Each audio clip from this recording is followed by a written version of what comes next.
Well, it's making my own films and I utilized the money that I made from the first Charlie's Angels film and put it straight into making this part 2 of the film, which is called Everything is Fine, is written by one of the actors in What Is It? He was older when we shot it. His name was Stephen C. Stewart, and he was 62. And he had a severe case of cerebral palsy, and he'd been locked into a nursing home when his mother died when he was in his early 20s for approximately 10 years.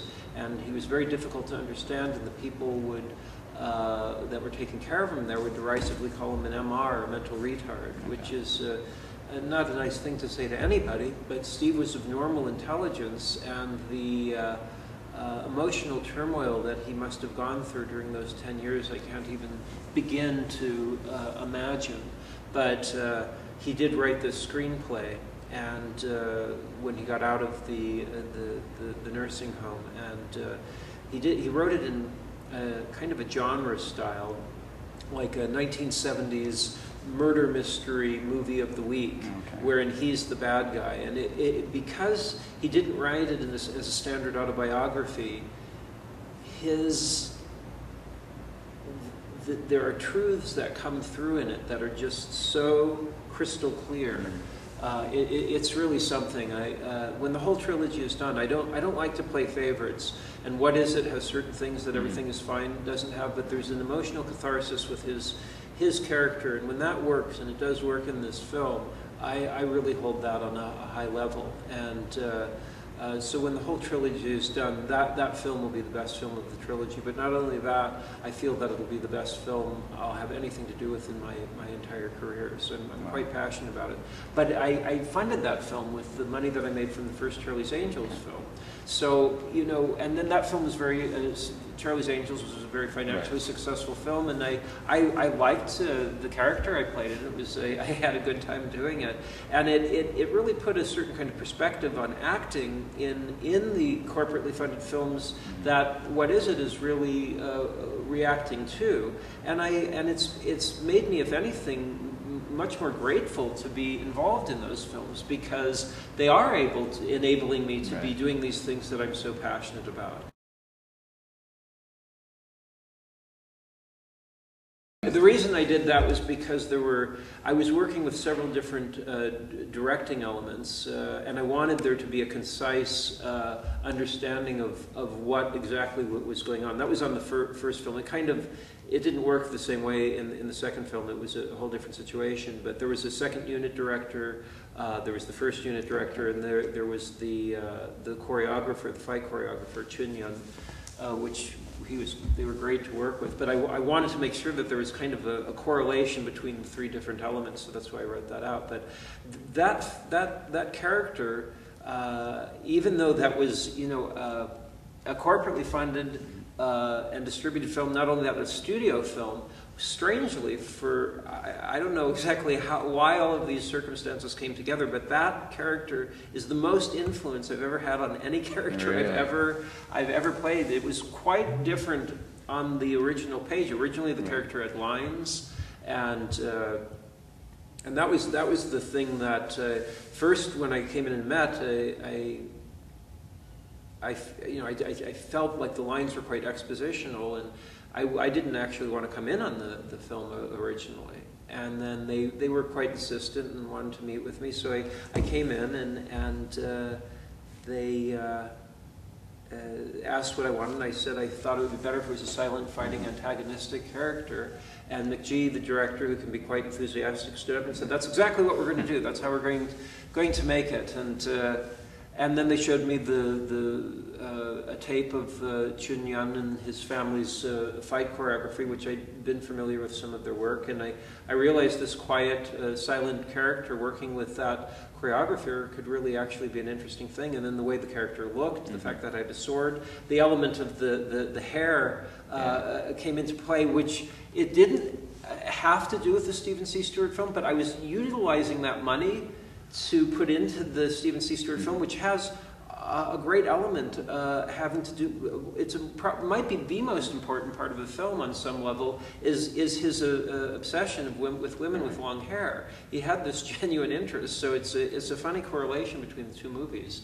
You can probably use the the preview, you'll see there's a fair amount of stuff of women with long hair and him with that.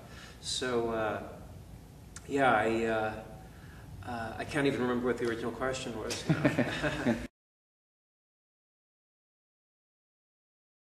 I like Steve Buscemi very much, but I would think that his films are corporately funded. I don't know that. I could be wrong. Maybe he puts his own money into the actual budget of the films. I don't know. This was around the Trees Lounge era. So yeah, you know, I believe all of his films are corporately funded, okay. But this is me speaking. I don't want to start. I like Steve Buscemi. I think he's a great fellow and an excellent actor. So and I appreciate that he's making his own films. It's a terrific thing. I was in the first Back to the Future film, and then there was a lawsuit about they had taken a very small portion of me from the original film, but they put another actor in false nose, chin, and cheekbones in order to make him up to look like me, and then interspliced that small portion of footage of me to fool audiences into believing I was in part 2 and 3 of the film. And because of my lawsuit, there are no laws that that make it so producers and directors and actors can't do that anymore. And so I'm proud of that. That was the outcome of that trouble.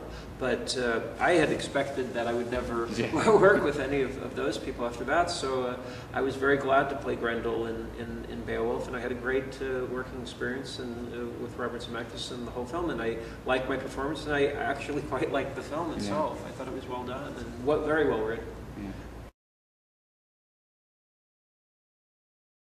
I don't really watch the films from a long time ago. I kind of avoid them. Not even that I dislike. I liked my performance in that film, and it's not a film that people really see very often. But I like things about that film.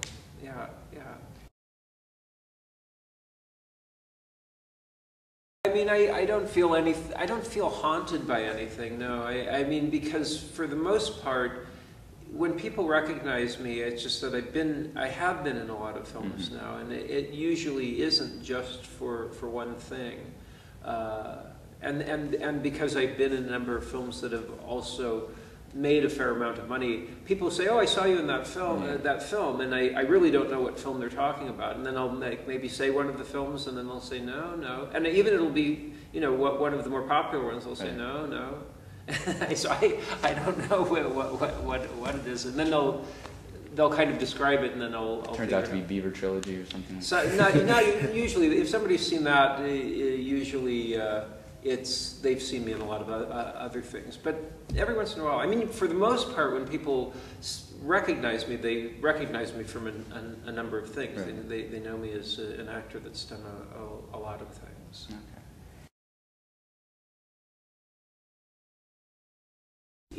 After acting for so long, you get pretty used to, or I'm quite used to, just a kind of a regular flow of how a career goes. It just, or for whatever reason, I've never been, even when Back to the Future came out, I've never had something where suddenly I had a whole bunch of movies that came from one thing. It's been, I'll have movies out that are very popular, and then I'll not be in another studio, big popular studio films, and then I'll not be in another studio film for a long time.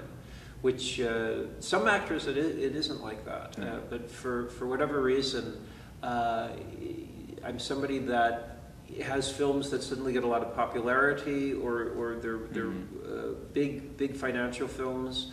And sometimes, for the most part, I usually am acting in the so-called independent films that are lower budget, and usually those don't have as much money behind them for publicity, and viewership is lower on those films.